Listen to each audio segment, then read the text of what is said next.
नमस्कार, welcome to my channel. कैसे हो आप सब?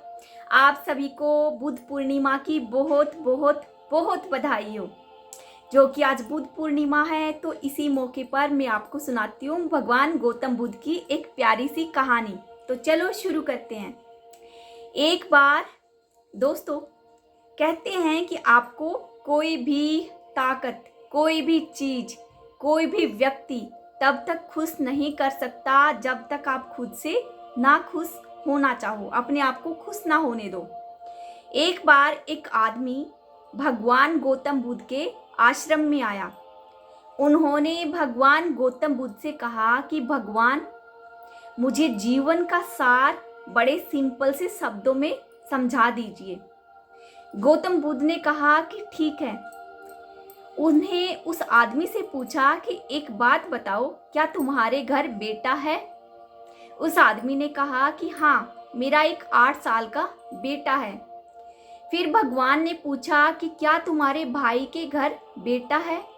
उसने कहा जी हाँ, मेरे भाई के घर भी बेटा है। फिर भगवान गौतम बुद्ध ने पूछा कि क्या तुम्हारे पड़ोस में कोई ऐसा आदमी है जिसके बेटा है? उस आदमी ने कहा कि हाँ, मेरे बहुत सारे ऐसे पड़ोसी हैं जिनके बेटा है। फिर भगवान गौतम बुद्ध ने कहा कि क्या तुम्हारे मोहल्ले में ऐसा कोई आदमी है जिसको तुम जानते नहीं हो लेकिन उसके घर बेटा है? उस आदमी ने कहा कि हाँ, मेरे मोहल्ले में बहुत सारे ऐसे आदमी हैं जिनको मैं जानता नहीं हूँ लेकिन उनके घर बेटा है। तो फिर भगवान गौतम बुद्ध कुछ देर खामोश रहे और थोड़ी देर रुकने के बाद उस आदमी से कहा कि एक बात बताओ, अगर तुम्हारे बेटे की मृत्यु हो जाती है तो तुम्हें कैसा लगेगा? उस आदमी ने कहा कि महाराज, मेरी तो दुनिया ही मेरा बेटा है।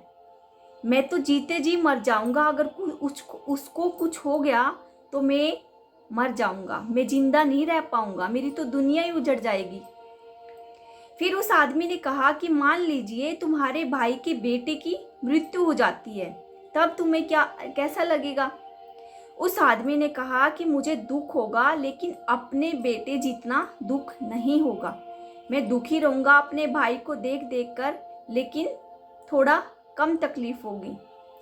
फिर भगवान गौतम बुद्ध ने कहा कि मान लीजिए जो तुम्हारा पड़ोसी है, अगर उसके बेटे की मृत्यु हो जाती है तब तुम्हें कैसा लगेगा? उस आदमी ने कहा कि मुझे दुख होगा लेकिन थोड़ा ही दुख होगा। मुझे बुरा तो लगेगा पर उतना भी नहीं लगेगा, टू बी ऑनेस्ट। फिर गौतम बुद्ध जी ने कहा कि वो मोहल्ले का आदमी जिसको ना तुम जानते हो ना वो तुम्हें जानता है, अगर उसके बेटे की मृत्यु हो जाती है तो तुम्हें कैसा लगेगा? उस आदमी ने कहा कि मुझे बिल्कुल भी दुख नहीं होगा क्योंकि मैं उससे इमोशनली अटैच नहीं हूँ, ना मैं उसको जानता हूँ। भगवान ने कहा ठीक है, अब एक बात बताओ, जो कि तुम्हारा घर समुद्र के किनारे है, तुम्हारे बेटे ने क्या कभी समुद्र के किनारे कोई मिट्टी का महल बनाया है, रेत का महल? उसने कहा हाँ, मैनी टाइम्स, बहुत बार ऐसा हुआ है। तो जब भगवान ने कहा कि एक बात बताओ, जब समुद्र की लहरें आती है और तुम्हारे बेटे के मिट्टी के महल को गिरा देती है, तो क्या तुम्हारा बेटा रोता है? उसने कहा कि हाँ, रोता है वो। तो फिर भगवान ने पूछा कि क्या तुम रोते हो? उस आदमी ने कहा कि नहीं, मैं क्यों रोऊंगा, मुझे तो पता है ये चीजें जो है, ये महल जो उसने बनाया टेम्परेरी है, वो पानी से ढहेगा ही ढहेगा। भगवान ने कहा कि पता है, एक बहुत बड़ा सा पेड़ होता है जिसके ऊपर बहुत सारे पक्षी रहते हैं तरह तरह के, और अगली सुबह वो उड़ जाते हैं, फिर नए पक्षी आते हैं, फिर उड़ जाते हैं। वो पेड़ कभी दुखी नहीं होता, ना वो उन पक्षियों को इनविटेशन देता है कि दोबारा फिर आना, क्योंकि उसे पता है कि एवरीथिंग इज टेम्परेरी। उस पेड़ की तरह बनो।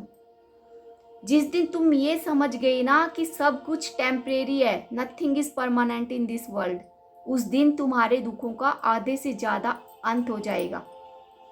हम जो दुखी रहते हैं वो इन्हीं चीज़ों से दुखी रहते हैं, क्योंकि हम मोह जाल में फंस जाते हैं। हमारे रिश्ते नाते, हमारे जो ये सोचते हैं, ये धन बंगला गाड़ी सब कुछ, इन ये जो माया जाल है ये हमें फंसा लेता है।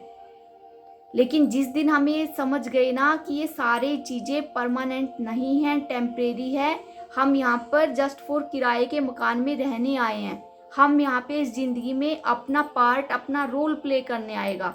जिस दिन वो रोल ख़त्म हो गया, वो सीरियल का ड्रामा ख़त्म हो गया, उसमें से हमारा पार्ट ख़त्म हो गया, हम वापस चले जाएंगे। जिस दिन ये बातें तुमको समझ में आ गई ना, ज़िंदगी का ये सार तुम समझ गए ना, उस दिन तुम सुखी रहने लगोगे। तुम्हारे आधे से ज़्यादा दुख उसी दिन ख़त्म हो जाएगी। वो आदमी ने कहा कि हाँ प्रभु, अब मुझे समझ में आने लगा है, आपने बहुत अच्छी तरह से मुझे ज़िंदगी का सार समझाया है, मैं कोशिश करूँगा कि इस पर अमल भी करूँ।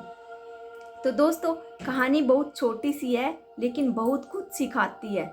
किसी भी चीज़ के पीछे इतना मत उलझो, इतना मत पड़ो कि जो हमारे दुखों का कारण बनो। हमारे रिश्ते नातों में मानो, उनको प्यार दो, प्रेम दो, निभाओ, लेकिन इतने भी किसी भी चीज़ के मोहजाल में मत फंसो।